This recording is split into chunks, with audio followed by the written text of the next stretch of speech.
साथियों, आपको वाङ्मय 51 महापुरुषों के अविस्मरणीय जीवन प्रसंग भाग 2 लेखक पंडित श्री राम शर्मा आचार्य अध्याय 1 से पढ़कर सुना रहे थे।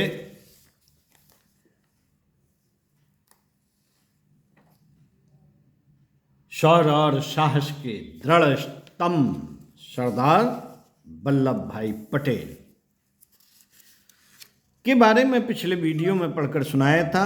आइए आगे सुनते हैं पृष्ठ 1.15 से। मित्रों, गुजरात के बोरसद तालुका में डाकुओं का आतंक फैल गया। सरकार उनको पकड़ने में असफल हो रही थी। इस इलाके में सरकार ने गांव की रक्षा के लिए जो पुलिस तैनात की थी उसका खर्च वह ग्रामवासियों से लेती थी। एक और डाकू धन लूट रहे थे, दूसरे सुरक्षा के बहाने सरकार ने लूटना प्रारंभ कर दिया।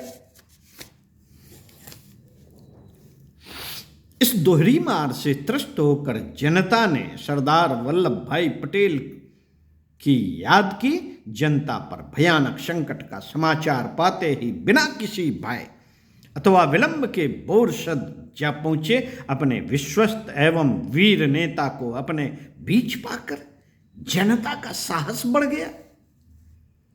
सरदार ने 200 स्वयं सेवकों का एक दल बनाया और ग्राम रक्षा में नियुक्त करके ग्रामवासियों में आत्मरक्षा की भावना जगाई, जिससे शीघ्र ही इलाके से डाकुओं का आतंक समाप्त हो गया। नागपुर झंडा सत्याग्रह में विजयी होकर सरदार वल्लभ भाई पटेल ने अहमदाबाद म्युनिसिपल बोर्ड का सभापति पद संभाला और नगर के कायाकल्प में लग गए।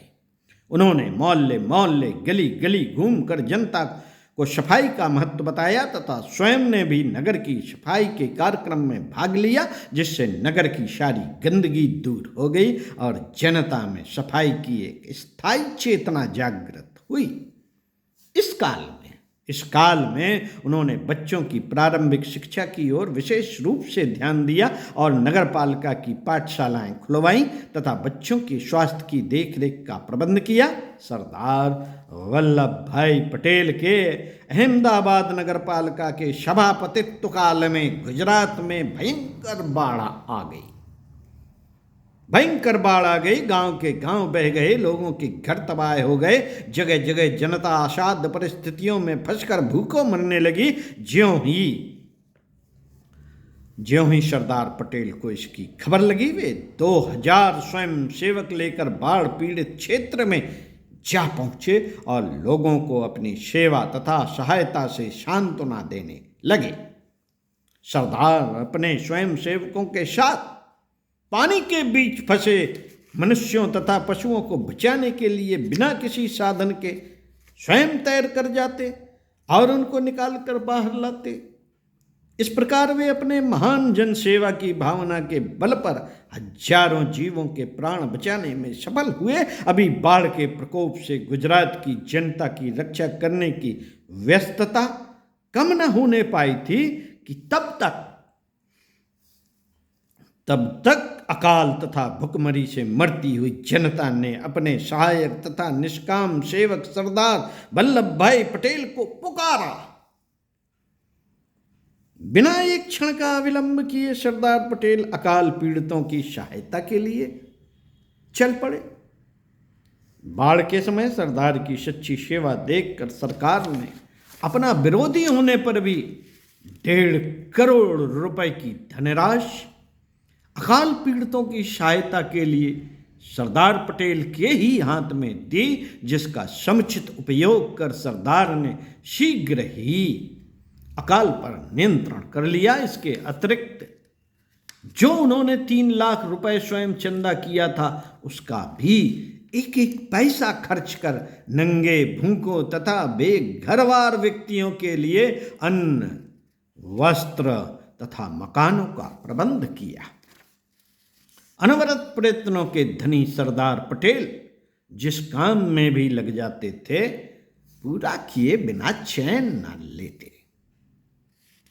समाज सेवा के साथ साथ सरदार पटेल राजनीति के माने हुए नेता थे। वे खेड़ा सत्याग्रह, असहयोग आंदोलन, नागपुर झंडा सत्याग्रह, बारदौली सत्याग्रह आदि के आंदोलनों के प्रमुख नेता, संचालक तथा प्रबंधक रहे। अपनी देश सेवा के सिलसिले में वे अनेकों बार जेल गए और अगणित यातनाएं सही, पर कठिनाइयां उन्हें कभी विचलित न कर सकी।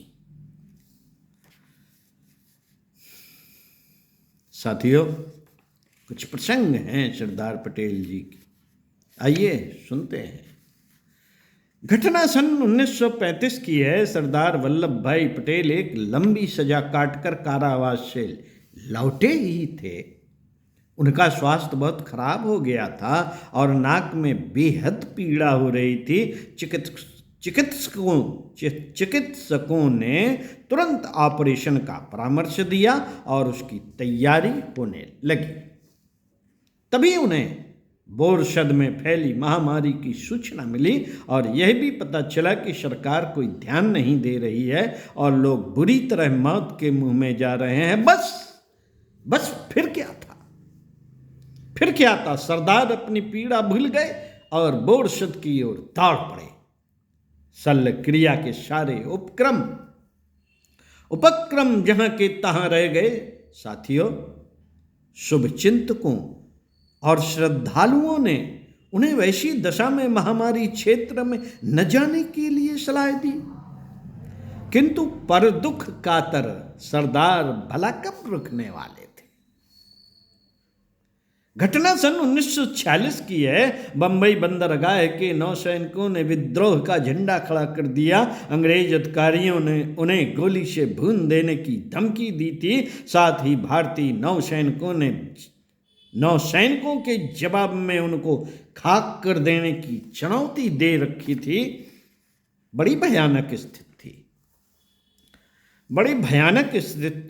थी। उस समय बंबई का नेतृत्व सरदार पटेल के हाथ में था। लोग उनकी तरफ बड़ी घबराई नजरों से देख रहे थे, किंतु सरदार पर परिस्थिति का रंच मात्र भी प्रभाव नहीं पड़ा। ना तो वे अधीर थे और न विचलित।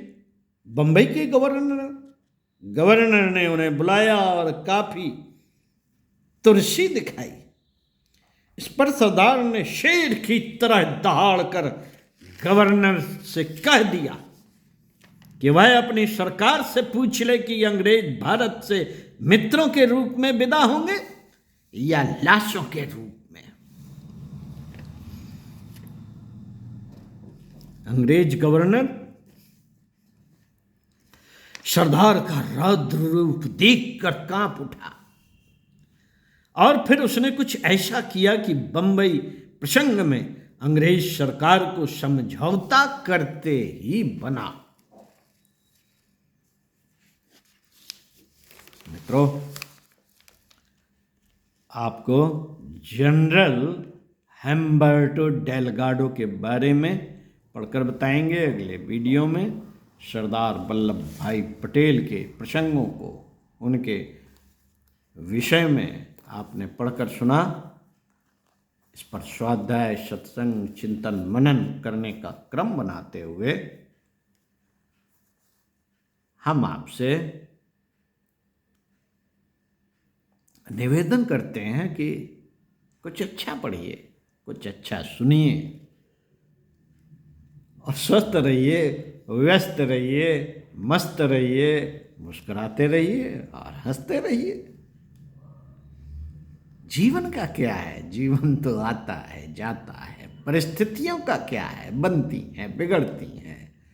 सुख का क्या है? सुख आता है और दुख जाता है, और जब दुख आता है तो सुख जाता है।